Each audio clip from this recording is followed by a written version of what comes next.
విజయవాడలో జనసేన నేత పోతిన మహేష్ నిరసన దీక్ష చేపట్టారు. విజయవాడ వెస్ట్ సీట్ కోసం ఆయన పట్టుబడుతున్నారు. దీనికి సంబంధించిన అప్డేట్స్ అందించడానికి మా కరెస్పాండెంట్ క్రాంతి లైవ్ లో సిద్ధంగా ఉన్నారు. క్రాంతి, విజయవాడ వెస్ట్ సీట్ బీజేపీకి వెళ్లిన పరిస్థితి కనిపిస్తోంది. అయితే పోతిన మహేష్ తనకు టికెట్ కావాలంటూ నిరసన చేపట్టడంలో ఆంతర్యం ఏంటి?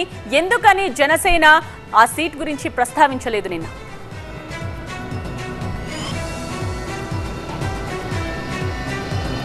ఎస్, ఖచ్చితంగా వెస్ట్ సీట్ దాదాపు 10 రోజులుగా హాట్ సీట్గా మారిందని చెప్పాలి. ఇప్పటికే చర్చలు ఏవైతే చంద్రబాబు నాయుడు అంటే అలాగే బీజేపీతో పాటు చర్చలు జరిగిన తర్వాత విజయవాడ వెస్ట్ సీటు పొత్తులో భాగంగా బీజేపీకి వెళ్ళిపోయినట్టు కూడా చర్చలు జరుగుతున్నాయి. అయితే బీజేపీ తరపు నుంచి సుజనా చౌదరి విజయవాడ వెస్ట్లో పోటీ చేస్తారనేటటువంటి సారాంశం కూడా తెరపైకి వచ్చింది. అయినప్పటికీ కూడా విజయవాడ వెస్ట్ సీట్ ఖచ్చితంగా పోతిన మహేష్కే కావాలంటూ గత 10 రోజులుగా ఆందోళన చేస్తున్నారు. ఇక ఇవాళ తాజాగా ఆందోళన చేపట్టారు. నిరసన దీక్షకు దిగినటువంటి పరిస్థితి మనకు కనిపిస్తోంది.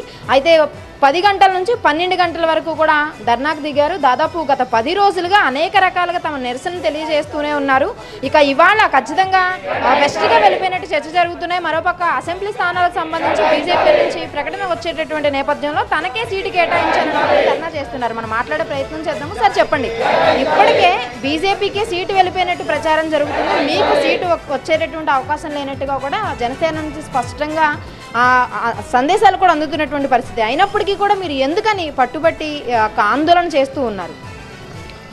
2019 ఎన్నికల్లో గెలవకపోయినా 5 సంవత్సరాల నుంచి పార్టీ కోసం, పవన్ కళ్యాణ్ గారి కోసం, ప్రజల కోసమే పనిచేశా. పశ్చిమ నియోజకవర్గంలో అణువణువు నాకు తెలుసు. ఈ 5 సంవత్సరాల్లో ప్రజలతో మమేకమయ్యా. నేను పశ్చిమ నియోజకవర్గంలో పక్కా లోకల్ అందరవాణ్ణి. నాకు సీట్ ఇవ్వడం న్యాయం, ధర్మమని పవన్ కళ్యాణ్ గారికి విజ్ఞప్తి చేస్తున్నా.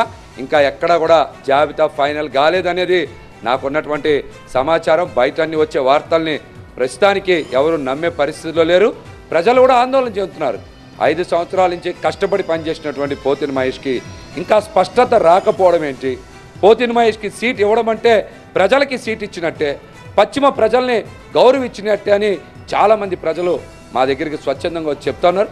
కాబట్టి ఖచ్చితంగా కూటమిలో పశ్చిమ నియోజకవర్గ అసెంబ్లీ సీటుని పోతిన మహేష్ అనే నాకు కేటాయించాలి. అదే న్యాయం, ధర్మం అని కూడా పవన్ కళ్యాణ్ గారికి తెలియజేస్తా ఉన్నాం. ఇప్పటికే మీరు సీటు రాకపోతే కనుక ఇండిపెండెంట్గా పోటీ చేస్తానని ప్రకటించారు. మరి అయినప్పటికీ ధర్నా చేస్తున్నారు. అధిష్టానం నుంచి కానీ పవన్ కళ్యాణ్ నుంచి కానీ మీకు పిలుపు రాలేదా? 3 రోజుల కిందట కూడా నేను పవన్ కళ్యాణ్ గారి దగ్గరికి వెళ్ళి మాట్లాడా, పార్టీ ఆఫీస్లో మాట్లాడా. మహేష్ ఖచ్చితంగా ప్రయత్నం చేస్తూ ఉన్నా. పొత్తులో మనకి సీట్ వచ్చేలాగా నేను ప్రయత్నం చేస్తూ ఉన్నా. మనకైతే ఇంకా కొంత ఆశ ఉంది. ఖచ్చితంగా ప్రయత్నం చేస్తానని 3 రోజుల కిందట కూడా వెళ్ళి మాట్లాడిన సందర్భంలో పవన్ కళ్యాణ్ గారు చెప్పారు. నాకు కూడా పవన్ కళ్యాణ్ గారి మీద సంపూర్ణ నమ్మకం, విశ్వాసం ఉన్నాయి. ఈ సీటు జనసేన పార్టీకి ఇస్తేనే గెలుస్తుంది. వేరే ఎవరైనా కూడా ఇక్కడ చాలా ఇబ్బంది పడేటువంటి పరిస్థితి ఉంటుంది. కాబట్టి ఖచ్చితంగా నాకు ఇస్తేనే ఈ సీటు వైసీపీకి ఇబ్బంది పట్టేటువంటి పరిస్థితి ఉంటుంది. మీకు కూడా తెలుసు, ఇక్కడ మంత్రిగా పనిచేసినటువంటి వ్యక్తిని మార్చి సెంట్రల్ నియోజకవర్గానికి మార్చారంటే కేవలం మా పోరాటమే కదా, పోతిన మహేష్ని చూసే కదా, అందుకనే కదా అభ్యర్థిని మార్చారు. అయినప్పటికీ కూడా భారతీయ జనతా పార్టీకి వెళ్తుందనేటువంటి ప్రచారమే జరుగుతుంది. ఇంకా ఎక్కడ స్పష్టత రాలా. ఖచ్చితంగా ఈ సీటు ప్రజలతో మమేకమై ప్రజల కోసం, పార్టీ కోసం, పవన్ కళ్యాణ్ గారి కోసం పనిచేసా. ఎన్నో రకాలైన ఇబ్బందులు పడ్డా. నాకు సీట్ ఇవ్వడమే న్యాయం, ధర్మం. ఖచ్చితంగా పవన్ కళ్యాణ్ గారు 100% న్యాయం చేస్తారనేటువంటి నమ్మకం నాకైతే ఉంది. ఖచ్చితంగా ఈ సీట్ నాకు వస్తుంది.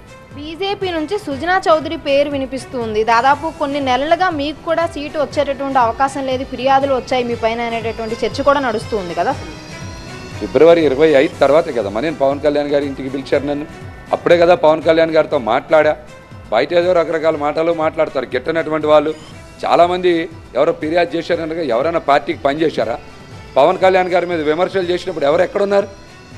పదే జనసేన పార్టీలో నన్ను ఇబ్బంది పెట్టే ప్రయత్నం చేశారు. కానీ ఏ రోజైనా వైసీపీ గురించి మాట్లాడరా? ఎక్కడైనా జగన్మోహన్ రెడ్డి గారి గురించి మాట్లాడరా?